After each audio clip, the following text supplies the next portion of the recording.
Ya, saudara, pada pagi hari ini kita akan belajar dari firman Tuhan yang terambil di dalam 1 Samuel 26. Ya, itu kita akan belajar tentang kehidupan Daud yang luar biasa, yang perlu kita teladani.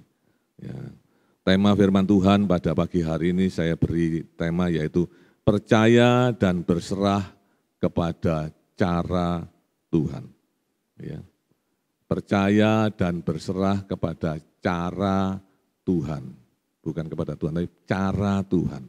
Karena cara Tuhan ini seringkali kita ragukan atau tidak masuk akal dalam hidup kita. Tapi kita harus percaya dan berserah kepada cara Tuhan. Di dalam Tuhan memproses hidup kita. Saya tidak tahu saat ini saudara dalam pergumulan apa, tapi percayalah, cara Tuhan memang tidak masuk akal, tetapi bukan mustahil. Cara Tuhan ya dan amin. Amin. Ya, lakukan saja kehendak Tuhan dalam hidup kita. Saya percaya saudara akan tahu, oh ternyata Tuhan maunya ini. Ya, kita akan baca satu ayat saja, saudara, di dalam 1 Samuel 26 ayat yang ke-23. Tidak semua, itu mestinya 1 sampai 25. Tapi saya baca ayat emas kita di dalam 1 Samuel 26 ayat 23. Demikian bunyi firman Tuhan. Tuhan akan membalas kebenaran dan kesetiaan setiap orang. Sebab Tuhan menyerahkan engkau pada hari ini ke dalam tanganku. Tetapi aku tidak mau menjamah orang yang diurapi Tuhan. Saudara, ini adalah Daud dan Saul. Ya, kita bicara tentang Daud dan Saul. Saudara, Saul sangat tidak senang dengan Daud. Padahal Daud ini tidak salah apa-apa. Ya. Tapi kalau kita lihat di sini, tapi Daud itu luar biasa. Ya, pegangan hidupnya luar biasa. Dia tidak dikatakan tadi, tetapi aku tidak mau menjamah orang yang diurapi Tuhan. Dia punya kesempatan, ini dikatakan di tema itu adalah kedua kalinya Daud itu menyelamatkan Saul. Saudara, kalau kita lihat cerita ini bagaimana Daud waktu itu dikejar-kejar oleh anaknya sendiri, ya, oleh Absalom, tetapi dia akhirnya lari ke padang gurun Sif dan di situ Saul juga mengejar dia. Dan waktu itu Saul sedang santai atau sedang istirahat tidur, tapi Daud datang dan dengan ajudannya Abisai, saudara ya, kata Abisai, ini dikatakan situ, ini kesempatan, ya, ini kesempatan Tuhan menyerahkan Saul ke dalam tanganmu. Saudara, Saul ini mengejar-ngejar terus Daud, ya tidak salah apa-apa, dikejar-kejar terus mau dibunuh, bayangkan, saudara. Dan ini kedua kalinya kesempatan bagi Daud. Ya, bagaimana kalau kita dengan teman atau dengan musuh kita, saudara, ya, ada kesempatan pasti kita lakukan tugas kita dengan baik, ya kan? Daud jelas saudara, dia tahu Saul sudah tidak berdaya apa-apa karena dia sedang tidur. Bahkan Abisai mengatakan, saya tancap sekali saja selesai, tidak usah dua kali. Saudara, tetapi Daud mengatakan jangan. Nah, ini sungguh luar biasa, saudara. Ini yang kita akan belajar dari Daud dalam kehidupan kita, ya. Daud adalah contoh yang luar biasa dalam kehidupan kita sehari-hari, ya. Kita belajar benar-benar dengan Daud ini, saya benar-benar menghayati bagaimana Daud ini luar biasa, ya. Daud ini dia adalah taat kepada orang tua. Ya, kalau kita lihat sejarahnya Daud dari kecil, dia itu hanya mengembalakan domba. Ya, dia ditugaskan untuk mengembalakan domba. Zaman dulu kalau mengembalakan domba itu saudara, itu sudah madesu, ya, masa depan suram. Ya, ini orang tuanya yang menyuruh, saudara. Ya, sedangkan yang kakak-kakaknya itu luar biasa. Ya, tetapi Daud tetap taat dan dia setia dengan perkara yang kecil. Dia mengembalakan domba itu tidak banyak, saudaranya 2-3 katanya firman Tuhan, 2-3 ekor saja. Ya, dia tiap hari melakukan tugas itu ke padang padang hijau gitu ya, di lapangan hijau gitu ya. Dia percaya dan menyerahkan hidupnya kepada Tuhan. Ya, walaupun dia diremehkan, ya dianggap sepele orang tuanya. Ya, kita tahu kan pada waktu Samuel tugas untuk memilih dari anak Isai ini untuk memilih menggantikan Saul jadi raja, itu semua kakak-kakaknya dia sudah mikir sudah pasti ini. Tapi ternyata yang ditunggu adalah masih ada di padang belantara. Di padang, dia sedang mengembalakan domba. Ya, dia tidak takut, saudara. Bagaimana dengan kehidupan kita yang seringkali juga begitu. Rasanya kalau tidak ada kita bergerak sesuatu dengan cara kita pasti ketinggalan. Tapi percayalah, Tuhan yang mengangkat, Tuhan yang menurunkan. Tuhan yang memilih, kalau itu haknya Tuhan, haknya saudara, sudahlah pasti tetap kembali kepada saudara. Amin. Amin. Haleluya. Ya, saudara tidak usah takut, saudara. Ya, kalau itu memang Tuhan sudah kasihkan ke saudara, walaupun ada orang yang mau merebut, tetap kena saudara. Karena hidup ini ada dalam kendali Tuhan. Amin. Ya, jadi saudara tidak usah takut, saudara. Percayalah, tidak usah terus kita mendahului Tuhan, cara Tuhan. Ya, ikuti aja caranya Tuhan, seperti Daud ini. Ya, dia sabar menanti waktu Tuhan. Ya, sabar. Daud sudah diurapi, saudara. Tapi dia belum tentu jadi raja loh, belum jadi raja langsung, saudara. Biasanya kalau sudah diurapi, besok langsung sudah jadi raja, tapi dia belum loh. Masih proses, ya, masih proses dikejar-kejar Saul dulu, ya. Ini proses, saudara. Jadi saudara juga harus siap untuk hal-hal seperti ini. Tuhan ingin kita menjadi orang yang memuliakan Tuhan, maka ada proses yang harus kita lewati. Saudara jangan kesusu, waduh ini terlalu lama, enggak seperti itu kok cepat. Saudara, Tuhan tahu satu persatu. Ya, kalau saudara mau jadikan orang top, itu pasti prosesnya lebih panjang. Tapi yang biasa-biasa, ya cepat-cepat aja. Ikuti aja, ya maunya Tuhan. Kita lihat ini. Dia siap menghadapi proses yang harus dilalui, dikejar-kejar Saul, dan dia menghormati kedaulatan Tuhan. Ya, tidak berani mendahului kehendak Tuhan atas Raja Saul. Tadi dibuktikan, dia sempat mau bunuh saja bisa, tapi dia tidak mau. Bagaimana dengan kita? Kalau kita sudah orang ini menyusahkan kita, orang ini sudah membunuh kita, kesempatan ada waktu itu untuk kita membunuh dia. Kira-kira kita bunuh atau kita diamkan atau kita tinggal terus hanya halo-halo aja. Ya, saya percaya pasti kita selesaikan tugas kita. Ya, tapi kita belajar dari Daud. Ya, dia rendah hati. Ya, dia rendah hati. Sudah jadi raja, saudara.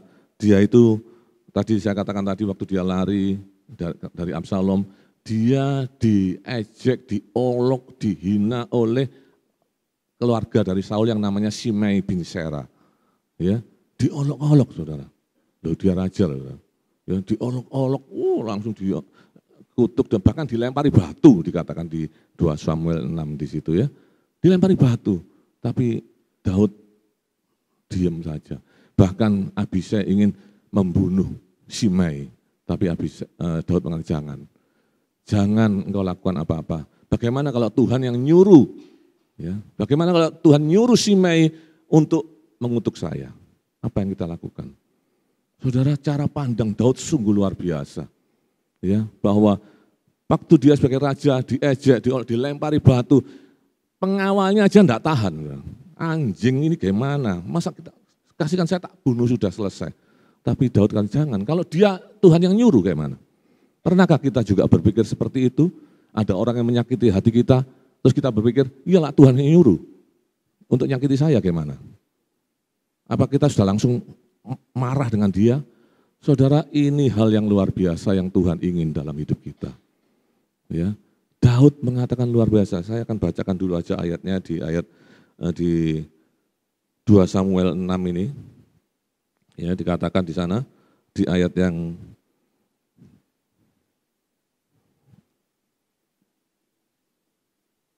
ke-9 dikatakan, lalu berkatalah Abisai anak Seruya kepada raja, mengapa anjing mati ini mengutuki tuanku raja? Izinkanlah aku menyeberang dan memenggal kepalanya. Tetapi kata raja, apakah urusanku dengan kamu, hai anak-anak Seruya? Biarlah dia mengutuk, sebab apabila Tuhan berfirman kepadanya, kutuklah Daud, siapakah yang akan bertanya, mengapa engkau berbuat demikian? Saudara, di ayat ini sungguh luar biasa, di ayat 10 dikatakan, kutuklah Daud, siapakah yang akan bertanya, dikatakan sebab apabila Tuhan berfirman kepadanya, kutuklah Daud, Siapa yang akan bertanya, mengapa engkau berbuat demikian? Saudara, ini hal yang luar biasa. Bahkan dikatakan di ayat 13, demikianlah Daud melanjutkan perjalanannya dengan orang-orangnya, sedang Simei berjalan terus di lereng gunung bertentangan dengan dia, dan sambil berjalan ia mengutuk, melemparinya dengan batu dan menimbulkan debu. Dia raja loh, saudara. Ya, kalau saya melihat di media-media seorang anggota DPR raja atau orang terkenal di mana di bandara minta dilayani dengan luar biasa sampai mengatakan, kamu tidak kenal saya. Loh, itu dia menantang seperti itu. Kamu tidak kenal saya. Ini dengan operatornya sana, saudara. Tapi Daud tidak seperti itu, saudara. Kadang-kadang kita diberi kekuasaan sedikit aja, sudah luar biasa. Karena itu Tuhan seringkali pepatah mengatakan, kalau kamu ingin tahu karakter seseorang aslinya, berilah kekuasaan. Itulah ujiannya dia. Kira-kira dia bagaimana? Itu aslinya dia. Tapi kalau di bawah masih dalam tekanan, ya dia baik hati, benar, saudara. Tapi begitu dia punya kekuasaan, kira-kira apa yang dilakukan dia? Nah inilah, Daud sudah diuji, saudara. Jadi raja, diolok, dia tidak melawan. Ya, bahkan mengatakan biarin. Kalau Tuhan yang nyuruh, siapa yang berani bertanya kepada Tuhan? Saudara, mungkin dalam hidup kita juga seringkali mendapat tantangan, mendapat celaan orang, dihina orang, diremehkan orang. Saudara, ini adalah proses yang Tuhan mau. Saudara jangan marah kepada orangnya. Saudara punya sudut pandang seperti Daud. Mungkin Tuhan nyuruh dia meremehkan saya supaya saya jadi orang yang rendah hati. Ya, masa kadang-kadang orang, bagaimana kita bisa diuji rendah hati? Nah, kalau kita tidak pernah diremehkan orang, diejek orang, bagaimana? Saudara, mari, hidup ini ada dalam kendali Tuhan. Tidak ada yang kebetulan bagi anak Tuhan. Amin. Saudara dipertemukan dengan orang-orang yang saat ini ada, itu semua proses dari Tuhan. Bukan kebetulan saudara ketemu sama orang-orang. Saya ketemu sama teman saya SMP ini. Ya, saya bisa di sini juga itu, Welly itu kenal saya SMP. Ya, juga Wityong, ya, saya kenal dengan Bu Siani, tugas saya karena Wityong dulunya. Ya, kita bertemu sudah lama tidak ketemu, saudara. Bukan kebetulan, saudara, bukan kebetulan. Tidak ada yang kebetulan bagi anak Tuhan. Tetapi semua ada dalam kendali Tuhan.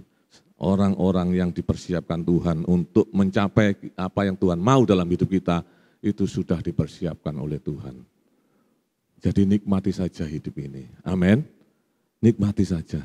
Nah, sekarang kita akan belajar, saudara. Ya, kita belajar dari tindakan Daud ini. Bagaimana dia menghadapi Saul yang mencari-cari kesalahan. Daud tidak pernah berbuat salah hanya karena pada waktu dia mengalahkan Goliat, kemudian rakyat itu memuji-muji Daud, ya, berlaksa-laksa. Saul hanya beribu-ribu. Saul sudah tersinggung. Bagaimana dengan kita juga? Ya, yang salah juga kadang-kadang jemaat, loh. Jemaat memuji-muji kepada gembalanya, kepada pendeta-pendeta, ya, sehingga akhirnya apa? Pendetanya bisa jatuh, saudara, karena terpuji-puji tadi.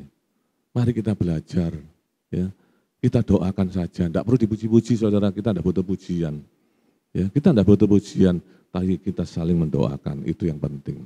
Amin. Ya, jangan gampang muji-muji pendeta, saudara. Ya, saya senang santai saja melihat. Yang penting firman Tuhan mengatakan buahnya. Saudara bisa melihat kepada orang itu dari buahnya saja. Tidak usah repot-repot, saudara. Walaupun dia luar biasa, dia ngetop punya macam-macam. Kalau buahnya aja tidak jelas, dipertanyakan. Ya, dipertanyakan, saudara. Karena Tuhan mengatakan, dari buahnya lah kamu tahu siapa dia. Ya, jangan sampai kita ditipu. Ya, kita belajar dari Daud, apa yang Daud lakukan. Ya, ini yang penting. Apa ciri orang yang percaya dan berserah kepada cara Tuhan? Ya, saya ulangi, apa ciri orang yang percaya dan berserah kepada cara Tuhan? Yang pertama, percaya pada waktu Tuhan. Ini penting. Percaya pada waktu Tuhan. Ya, kita harus benar-benar percaya, karena waktu kita belum tentu sama dengan waktu Tuhan. Sama seperti Daud ini, ya. Dikatakan di ayat 8, ya, 1 Samuel 26 ayat 8, Lalu berkatalah Abisai kepada Daud, pada hari ini Allah telah menyerahkan musuhmu ke dalam tanganmu. Oleh sebab itu izinkanlah kiranya aku menancapkan dia ke tanah dengan tombak ini. Dengan satu tikaman saja, tidak usah dia kutancapkan 2 kali. Ini Abisai, ya, ajudan daripada Daud mengatakan seperti itu. Sepertinya kata-katanya Tuhan, ya kan enak kan? Lalu berkata Abisai kepada Daud, pada hari ini Allah telah menyerahkan musuhmu ke dalam tanganmu. Rasanya kalau dilihat seperti itu, oh iya betul. Saudara hati-hati. Ya, tetapi kalau kita lihat tadi Daud tidak mau. Daud tidak mau, ya. Karena Daud megang prinsip pembalasan adalah haknya Tuhan. Amin. Saudara hafal kan ayat itu? Ya, pembalasan adalah haknya Tuhan. Nah, tapi seringkali kita juga balas, saudara. Padahal kita tahu loh firman Tuhan, pembalasan adalah haknya Tuhan. Lah inilah yang saya ingin hari ini kita benar-benar melakukan seperti Daud. Kita tahu firman Tuhan, kita lakukan sesuai kehendak Tuhan. Bukan maunya kita atau kita ragu-ragu, ini salah mungkin firman Tuhan ini salah. Ya, enggak saudara, firman Tuhan selalu benar. Ya, pembalasan biarlah itu haknya Tuhan, itu kita sudah hafal dari dulu, tapi kenyataannya kita yang balas terus saudara. Ya, bahkan dikatakan pembalasan lebih kejam daripada perbuatan, lebih kejam. Tapi firman Tuhan tidak seperti itu. Ya, Ibrani 25 ayat 30 dikatakan pembalasan adalah hakku, ya, hakku, haknya Tuhan. Jadi saudara tidak usah. Tadi saya katakan kalau kita sadar kita punya cara pandang yang benar di hadapan Tuhan bahwa hidup ini ada dalam kendali Tuhan, maka kita tidak usah takut.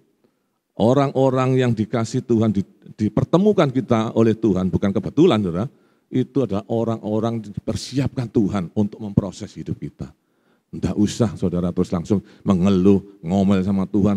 Kok situ kok enak, tidak mengalami seperti saya, kok saya seperti ini. Ya prosesnya beda, jadinya beda saudara. Ya, jadinya juga beda. Jadi saudara tidak usah iri. Tapi ikuti aja prosesnya Tuhan yang Tuhan mau. Daud mengalami saudara, dia sudah diurapi jadi raja, tapi dia belum jadi raja. Ya, dia sabar menunggu waktunya Tuhan. Ya, kalau di sini kan sudah nanti seperti ini sekarang pemilihan presiden, ya kan? Nah, nanti Oktober sudah ada penggantian. Ya, sudah jelas, tapi Daud tidak tahu kapan. Ya, nah kesempatan ini yang dipakai oleh Abisai, ini saatnya. Karena dengan Saul meninggal, pasti Daud yang diangkat jadi raja, sudah cepat aja. Tapi Daud tidak mau. Dia tahu prinsipnya bahwa dia tidak berani menjamah orang yang diurapi Tuhan. Walaupun dia salah, itu urusan dengan Tuhan. Tapi berapa banyak kita juga ada hamba Tuhan salah, itu langsung bahasa Jepangnya dietrek-etrek. Ya. Salah hamba Tuhan, urusannya Tuhan, saudara. Itu hambanya Tuhan, bukan hamba kita. Hambanya Tuhan ya urusannya Tuhan.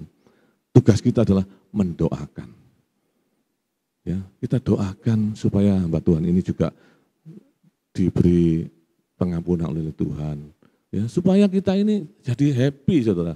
Ya, seringkali saya dengan jemaat saya katakan, milikilah hati yang merdeka. Jangan sampai ada sakit hati yang kau simpan dalam hatimu. Berkat Tuhan tidak akan datang. Berkat Tuhan tidak akan datang. Walaupun saudara berteriak-teriak, puasa 30 hari tidak ada gunanya. Tuhan melihat hati. Yang paling gampang suami istri, saudara. Saya seringkali ingatkan suami istri seringkali saling menyimpan, ya, sakit hati dengan suami tapi tidak berani ngomong, atau dengan istri tidak berani ngomong daripada nanti ribut, ya, simpan. Tidak ada gunanya, saudara. Saya katakan milikilah hati yang merdeka. Merdeka berarti saudara tidak ada ganjilan dalam hati. Nah, kalau saudara punya prinsip seperti Daud ini, kalau saudara punya istri yang cerewet, katanya loh ini, ya, karena ini istri itu selalu cerewet katanya. Ya, saya tidak tahu ini kan katanya, ya, karena istri saya tidak cerewet. Istri yang cerewet. Kalau saudara punya prinsip seperti Daud, berarti saudara dipertemukan oleh istri saudara ini, kalau waktu diberkati dari Tuhan enggak? Dari Tuhan. Kenapa Tuhan kasih istri model seperti ini?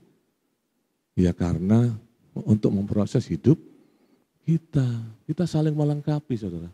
Ya, Dikasih istri yang lupaan lah, istri saya orangnya lupaan, saudara. Ya, istri saya lupaan, lah saya ingatan.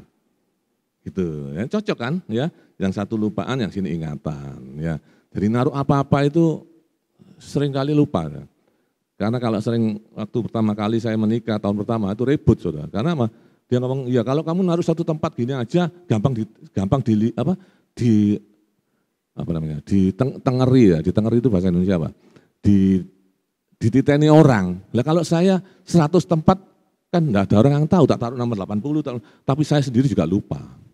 Tadi saya taruh di mana? Oh doa Kak Kacek. Itu namanya bumerang. Ya, dia sendiri lupa.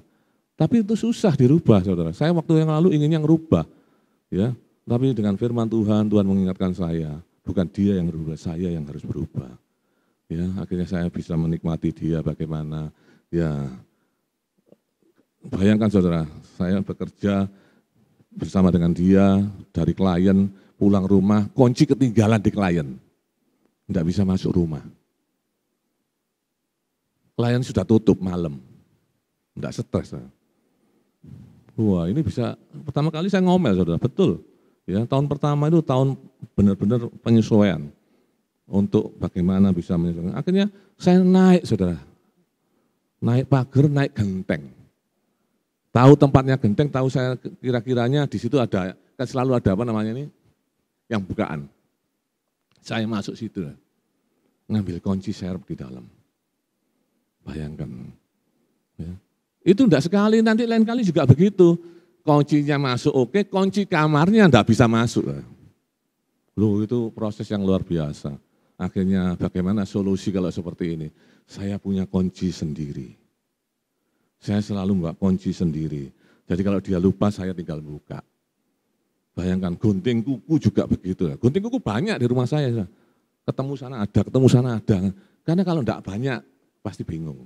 Tapi saya punya satu saja. Ya, saya pegang. Karena kalau saya tanya istri saya, gimana?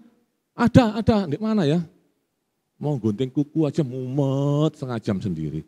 Jadi saya pakai sendiri, langsung saya punya sendiri. Itu solusi, enggak perlu ribut saudara. Mari kita belajar bijaksana. Ya, kalau saudara punya istri cerewet ya enggak apa-apa, dengarkan saja. Saudara nanti kangen loh, percaya saya. Nah gak dicereweti gitu saudara tanya, kapan cerewet mana ya? Nikmati aja saudara. Ya, kalau punya suami yang terang gitu ya, ya kan ada yang suami yang agak gagah, gitu sudah takut semua. Istri tidak berani ngomong daripada saya sering kali ngeselingi, nanti kalau saya ngajak bicara pasti ribut, Mbak Chandra enggak usah, ya diem aja. Tapi mangkel di hati, ini tidak baik. Mari kita terbuka. Kalau kamu enggak suka, ngomong enggak suka, gitu ya. Nah ini enggak mudah, ini perlu seminar, ya. Saya sering kali seminar keluarga, ya. Jadi Daud luar biasa, dia tahu waktunya Tuhan, dia tidak mau dia melakukan sesuai kehendaknya dia. Ya, dia tahu prinsip-prinsip firman Tuhan tadi, bahwa pembalasan haknya Tuhan, semua waktunya Tuhan, dan ini orang yang diurapi, ya dia tidak berani menjamah. Loh ini penting saudara. Ya kalau kita sebagai anak-anak Tuhan, belajarlah seperti itu. Kalau ada hamba Tuhan yang mungkin terjatuh begitu ya kan, ya jangan terus tambah dihabiskan sekalian. Kan itu saudara kita, amin. Ya kita doakan, tugas kita berdoa. Kayak itu di tempat kita ada SMS saling mendoakan sesama, selalu setiap hari. Ya, karena hamba-hamba Tuhan juga perlu didoakan, ya, supaya dia tetap pada jalur yang Tuhan mau dalam hidupnya. Ya, Daud melakukan seperti ini, dia tidak berani, bahkan Abisai dikatakan jangan, jangan. Ya, tapi kata orang kesempatan itu penting, ya, tidak akan terulang dua kali. Jadi kesempatan ya lakukan, tapi dia tidak. Ya, jadi ini penting. Mari kita belajar untuk menunggu waktunya Tuhan. Bagaimana kita bisa tahu? Kita terus berelasi dengan Tuhan. Belajar firman Tuhan sehingga kita tahu garis-garis yang benar yang mana. Ya, jangan sampai nanti ada namanya manusia bisa salah, saudara. Tetapi bukan salah itu terus dibuat senjata. Nah ini yang seringkali terjadi. Ya, suami, istri, anak juga begitu dalam keluarga. Saya selalu melihat keluarga. Saya lebih utamakan keluarga. Di tempat saya semua keluarga saya perhatikan. Sampai kalau keluarga tidak benar, ya ada kadang-kadang suami yang tidak benar atau istri yang tidak benar, kita konselingi saudara. Ya, supaya mereka benar, karena dari keluarga ini yang Tuhan, institusi pertama Tuhan ciptakan di dunia ini keluarga. Kalau keluarga baik, gereja pasti baik. Kalau keluarga resek, gereja ikut resek saudara. Ya, kalau sudah gereja resek, lingkungan juga akan resek semua. Itu selalu dimulai dari keluarga. Karena itu saya selalu keluarga menjadi perhatian saya dalam jemaat saya. Saya selalu perhatikan anaknya, ya sekolahnya, pekerjaannya, itu selalu saya perhatikan. Supaya kita tahu perkembangan rohaninya bagaimana.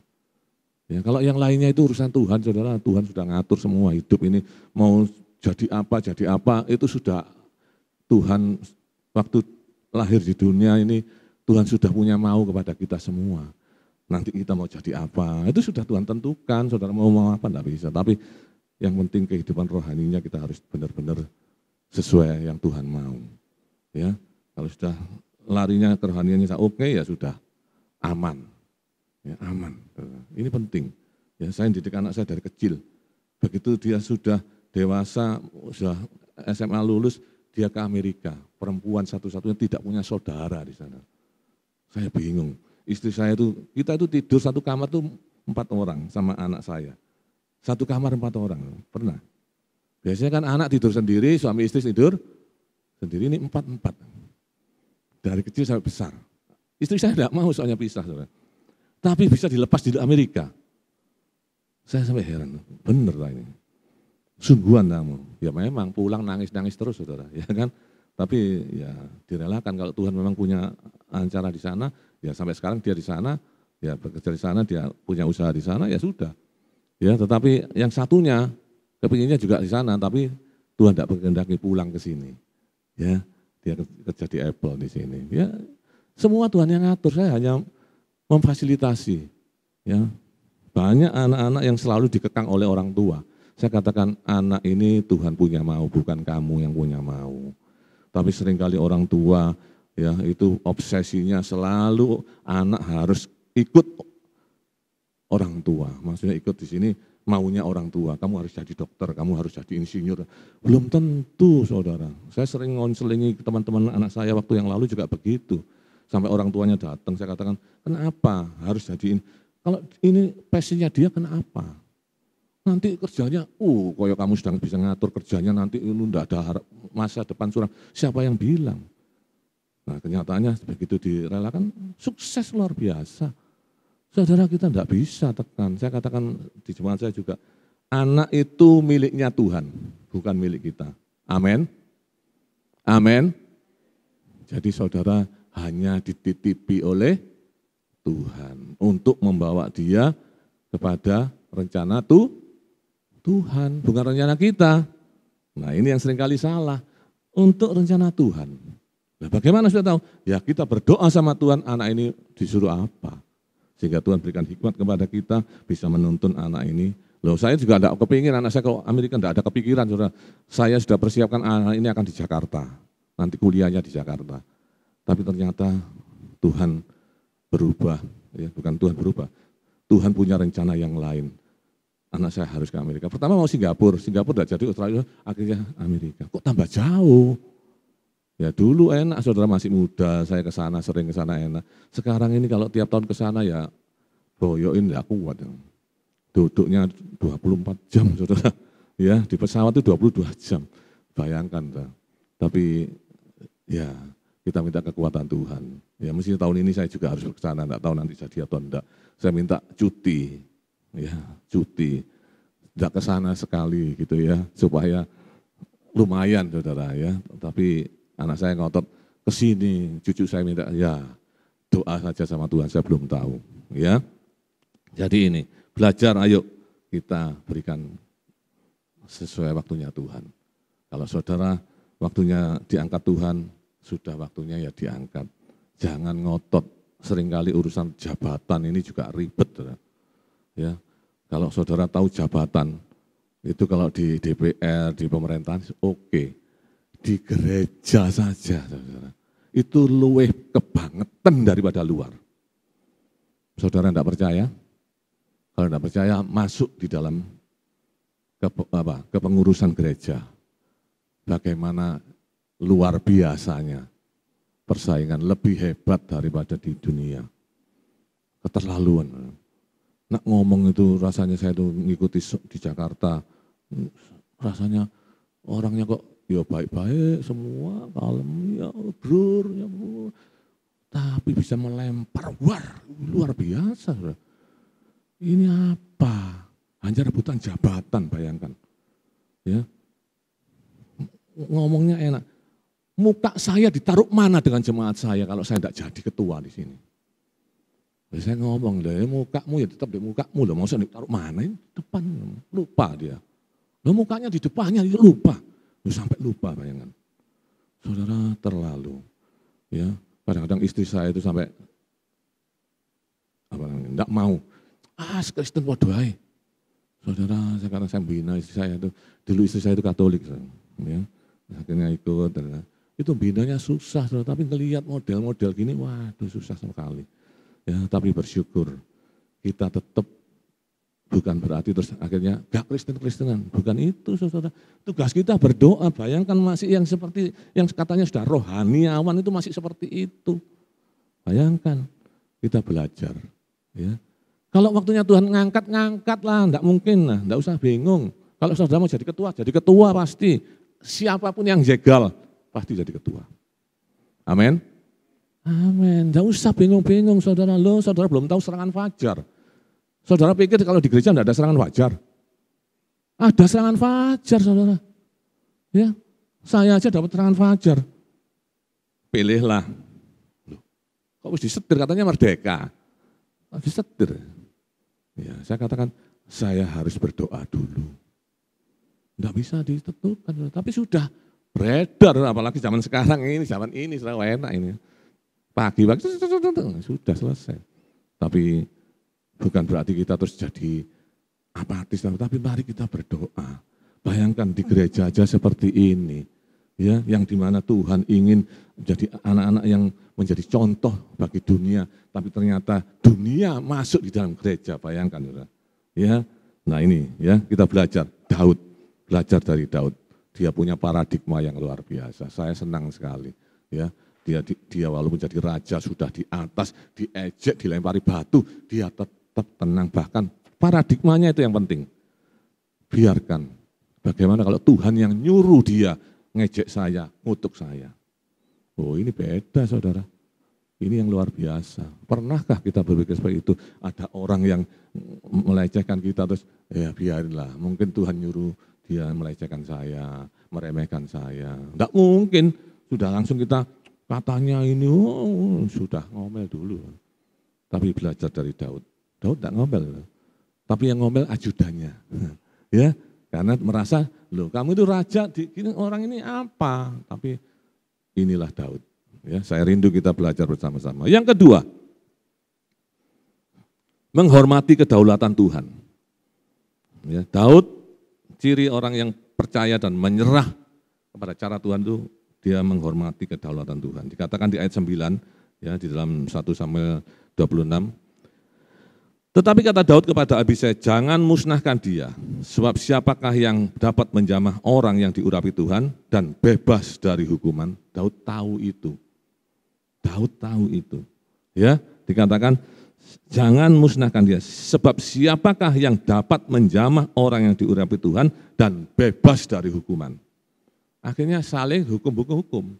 Kalau saudara lakukan itu dengan cara saudara, maka akan ada balas dendam seperti film kungfu.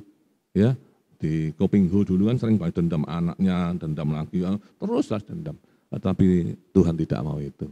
Daud tahu, ya, siapa yang berani menjamah pasti dapat hukuman, tidak mungkin bebas dari hukuman. Nah ini Tuhan mau kita juga sama. Itulah yang namanya pembalasan haknya Tuhan. Siap enggak saudara seperti itu? Ya, tugas kita ini berdoa saudara. Ya, karena itu saya katakan orang Kristen harus punya kekuatan doa. Ya, kalau mulai sudah aras-arasan berdoa, sudah mulai malas baca firman Tuhan, itu sudah indikasi kerohanian kita merosot. Tetapi kalau tetap semangat, nah ini penting. Ya, itu aja kuncinya, saudara. Saudara nggak usah nipu orang lain. Diri saudara sudah tahu sendiri. Aku rasa-rasen, ngantuk, kesel. Udah, ini sudah mulai. Kerohanian saudara akan merosot. Ya, tapi mari kita punya disiplin waktu dengan baik. Saudara akan melihat karunia Tuhan yang luar biasa. Amin. Ya, jadi cara berpikir Daud berbeda dari Abisai dan kebanyakan orang. Ya, ini beda banget dan saya senang sekali kita perlu mencontoh dan meneladani. Daud lebih mementingkan untuk menghormati Tuhan dalam tindakannya. Meski itu berarti melewatkan kesempatan yang ada di depan mata. Secara manusia itu bodoh, karena itu kesempatan tidak dilakukan. Ya memang, dunia menganggap itu bodoh, tapi firman Tuhan kita harus lakukan sesuai kehendak Tuhan. Ya, saudara akan melihat hasilnya luar biasa. Saudara bisa melakukan itu, tapi saudara akan menerima akibat tadi. Siapa yang bebas dari hukuman yang berani melakukan itu? Tetap akan, ya jadinya seperti itu. Ya, akan ada tantangan terus di dalam hidup ini. Ya, saudara, kedudukan, jabatan, keahlian apapun, semua itu adalah kepercayaan yang Tuhan berikan kepada kita. Saudara saat ini sudah punya jabatan apa? Ya, punya keahlian apa, itu semua kepercayaan yang Tuhan berikan kepada kita. Dan kalau itu Tuhan yang berikan, mari lakukan itu supaya kita hidup ini berguna, bermanfaat bagi orang lain, menjadi berkat bagi orang lain, bukan untuk kita. Saudara, kalau kita bisa punya kedudukan, bisa memimpin, punya kekuasaan, itu lakukan untuk kemuliaan Tuhan. Saudara bukan kebetulan saudara ditaruh di atas. Tujuannya untuk apa tuh pemimpin ini? Saya percaya semua orang ingin jadi pemimpin. Kerja keras, cari sekolah pinter. Tujuannya untuk jadi pemimpin yang sukses. Tapi pemimpin itu hanya 2, saudara. Ya yang lainnya banyak. Tapi saya ngajar leadership, saya katakan saya ini pengajar. Leadership saya hanya 2, seorang pemimpin. Hanya bisa merintah dan bisa marah. Itu 2. Kalau ini tidak ada, tidak bisa jadi pemimpin. Walaupun dia pinter, banyak menjadi contoh, teladan, dan segala macam. Oh iya, tidak salah, itu bumbu-bumbunya.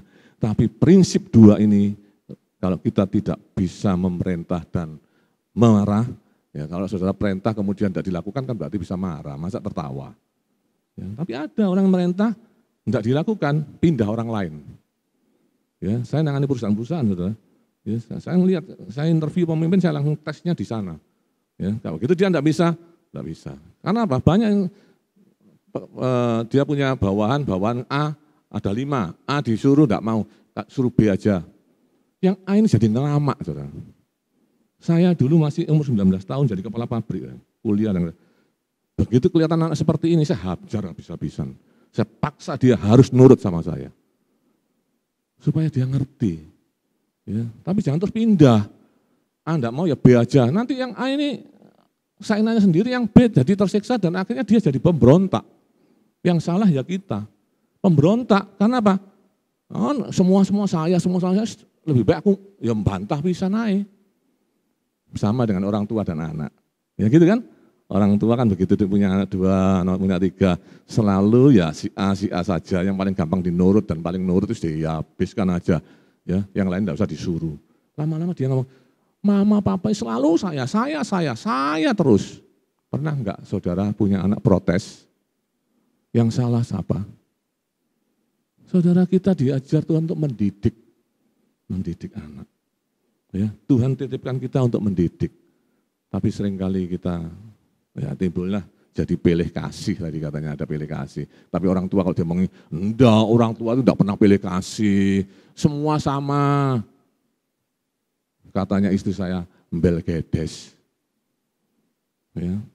Orang tua juga sama, saudara. Nah, oleh sebab itu jadilah orang tua yang bijaksana. Ya, didiklah anak dengan baik. Yang enggak nurut harus dibuat nurut. Bagaimana caranya? Nah, jangan dengan kekerasan. Saudara. Ya, kita ini anak Tuhan. Tuhan yang menciptakan anak itu. Datang saja ke mana Tuhan. Biar Tuhan yang rubah dia. Saudara paling enak aja ngomong. Loh saudara, ini bukti. Bukti saudara. Kalau saudara dengan kekerasan, percaya saya, dia akan dendam pada saudara. Tetapi kalau saudara dengan yang pencipta kita, yang menciptakan dia, karakter yang rubah itu Tuhan, bukan kita. Ya, kita bisa memaksa dia, tapi dia belum tentu berubah. Hanya kepaksa karena dia masih anak.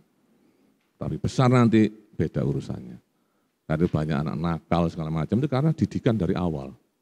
Ya, jadi jangan heran jadi perampok. Itu orang tua yang tidak benar semua jadi ini perampok anak-anak. Kalau kita lihat survei membuktikan seperti itu, saudara. Ya, jadi belajarlah seperti Daud, ya, menghormati kedaulatan Tuhan. Ya, Saul memang telah membuat hidupnya susah, kata Daud. Ya, tetapi ia telah diurapi Tuhan sebagai raja, jadi hanya Tuhan yang berhak mengangkat atau menurunkannya. Oh, ini pandangan yang luar biasa. Ya, kalau saudara punya pemimpin, ya, kemudian ada saudara, bagaimana saudara bisa ngetes kerendahan hati saudara? Saudara punya pemimpin, kemudian misalnya contoh aja dalam dunia pendidikan, pemimpinnya misalnya S2, saudara yang dipimpin S3. Saudara pasti mikir, kamu itu S2 aja gaya memimpin saya dong yang memimpin kamu. Saudara, ini adalah ujian kerendahan hati. Bagaimana kalau saudara dipimpin dengan orang yang menurut saudara, bukan menurut Tuhan, menurut saudara lebih hebat saudara. Tapi Tuhan tidak pernah melihat titel saudara. Tuhan melihat hati saudara, ketaatan saudara. Itu yang dipilih Tuhan.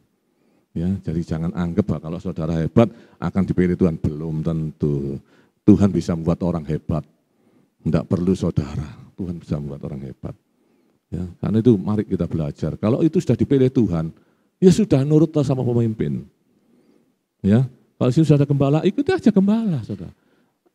Gembala tidak sempurna, iya kita semua tidak sempurna, tapi gembala punya tanggung jawab kepada Tuhan. Kalau salah urusannya dengan Tuhan, tanggung jawab saudara apa? Berdoa. Jangan gini saudara, itu kasihan. Saya kadang-kadang anak Tuhan bagaimana ngetrek-ngetrek, bahasa ngetrek-ngetrek tidak tahu Indonesianya apa itu. Ya, disebarluaskan begitu. Jangan saudara, ya. Belajar seperti Daud ini, dia percaya kepada kedaulatan Tuhan, ya. Nah, yang ketiga, yang terakhir, taat pada keputusan Tuhan. Ayat 10 dikatakan di 1 Samuel 26 ayat 10. Lagi kata Daud, demi Tuhan yang hidup, niscaya Tuhan akan membunuh dia, entah karena sampai ajalnya atau ia mati, entah karena ia pergi berperang dan hilang lenyap di sana. Ya, Daud pun memilih untuk menantikan waktu dan cara Tuhan. Ia yakin akan tiba saatnya Saul menerima hukuman atas kejahatannya sesuai dengan keadilan Tuhan. Cara Tuhan tidak bisa dirubah-rubah. Saudara ingat bagaimana waktu Daud mau pindah tabut Tuhan, ya, tabut Tuhan akan dipindah ya dari Kiryat Yearim itu di sana mau dipindah ke kotanya dia, tapi dengan cara dia. Ya mestinya enggak seperti itu, tapi orang modern kan gaya, ya pakai kereta supaya lebih ringan. Ya, tetapi apa yang terjadi? Usa Abinadab itu langsung waktu tergelincir dia nulungi kan baik saudara, tapi tidak bisa bagi Tuhan, dan akhirnya dia harus mati. Disitulah Daud takut, dia tahu bahwa tidak bisa caranya dia, harus cara Tuhan. Akhirnya Daud sadar dan dia memindahkan tabut itu dengan cara yang gotong pun orang-orang khusus orang Lewi, dan dia harus melangkah 6 langkah, dia harus berkorban, memberikan korban. Itu cara Tuhan. Tidak bisa, saudara. Walaupun saat ini, ya sekarang ini, zaman sekarang ini sudah yang sedang ramai sekarang ini apa? Kristen progresif. Kristen progresif, saudara, luar biasa. Ya, itu sudah dari dulu, saudara tidak usah bingung, itu cuma didaur ulang aja. Ya, tetapi sudah disebarkan lagi kan, dulu tidak ada HP ini saudara, jadi orang ya hanya sekitar-sekitar ini. Sekarang langsung dunia, seperti ini, ya kan? Tetapi kita sebagai anak Tuhan harus mengerti, hati-hati. Ya, ajaran-ajaran sesat itu sudah firman Tuhan sudah katakan bahwa di akhir zaman akan keluar ajaran-ajaran sesat, itu sudah pasti. Ya, nabi-nabi palsu, saudara saya bingung. Ya, dan itu akan terjadi, firman Tuhan yang ngomong, masa firman Tuhan tidak terjadi? Terjadi, saudara, pasti terjadi. Ya, dan itu sudah sudah ditentukan oleh Tuhan, tidak usah bingung. Nah, kita sebagai anak Tuhan terus belajar firman Tuhan, jangan sampai terpengaruh hal-hal yang seperti itu. Sehingga kita ini tetap teguh beriman kepada Kristus. Jangan gampang digoyahkan ajaran-ajaran sesat. Ya, enak sekali, progresif ya. Saya tidak cerita progresif, terlalu lama karena waktunya sudah mepet, saudara ya. Jadi dikatakan di sana, atas hikmat Tuhan, tindakan dan perkataan Daud membuat Saul mengakui. Dengan tindakan Daud, akhirnya Saul mengakui. Ini yang Tuhan mau, saudara. Tuhan merubah sendiri. Ya. Saul mengakui, dikatakan di ayat 21, dikatakan, lalu berkatalah Saul, aku telah berbuat dosa, pulanglah anakku Daud, sebab aku tidak akan berbuat jahat lagi kepadamu, karena nyawaku pada hari ini berharga di matamu. Sesungguhnya perbuatanku itu bodoh dan aku sesat sama sekali. Ini pengakuan Saul sendiri. Ya, kalau orang yang ngaku sendiri kan enak, tidak perlu dipaksa, dia ngaku sendiri. Ya, inilah cara Tuhan. Ya, cara Tuhan seperti itu tadi, seperti Daud tadi memindah, punya cara. Saudara tidak bisa sembarangan. Ibadah ada aturan caranya. Ya, jangan terus gaya modern, terus dibuat modern, lupa dengan aturan Tuhan. Tidak bisa, saudara. Hati-hati. Ya, jangan, kan kita ini garamnya dunia. Amin. Kita harus menggarami dunia. Tetapi kebanyakan dunia menggarami gereja. Nah, ini kan kebalik. Yang Tuhan ingin kita jadi garam dunia, tapi dunia menjadi garamnya gereja. Semua dunia semua ikut di dalam gereja. Ya, hati-hati. Hati-hati. Ya, kita harus tetap pegang prinsip. Ya, yang melayani ada aturannya. Di gereja saya melayani, kalau suami istri harus suami istri. Tidak boleh salah satu. Itu prinsip. Kalau satu aja belum menangkan, jangan melayani orang lain, kata 1 Timotius. Ya, jangan melayani orang lain sebelum kamu menangkan suamimu atau istrimu. Jangan. Mau melayani setia dulu, bukan karena pinter.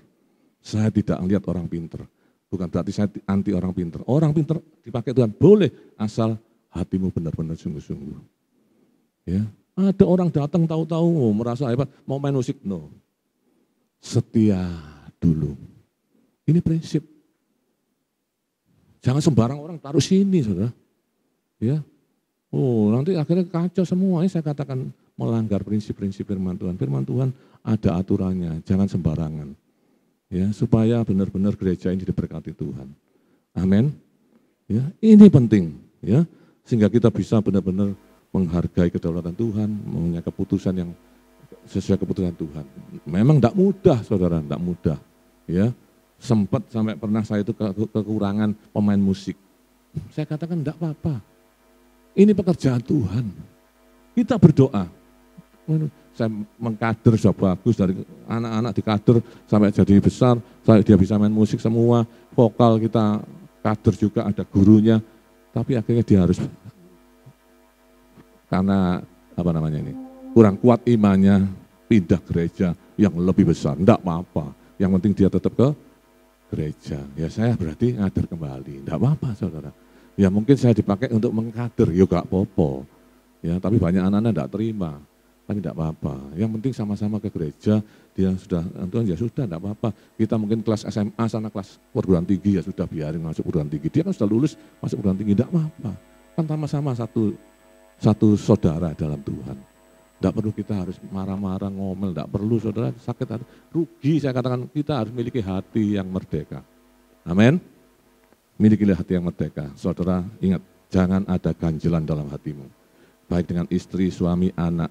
Kalau saudara masih ada ganjelan, percaya saya berkat Tuhan tidak akan turun. Walaupun saudara teriak-teriak kepada Tuhan. Tuhan hanya ingin sampah di hatimu harus dibuang.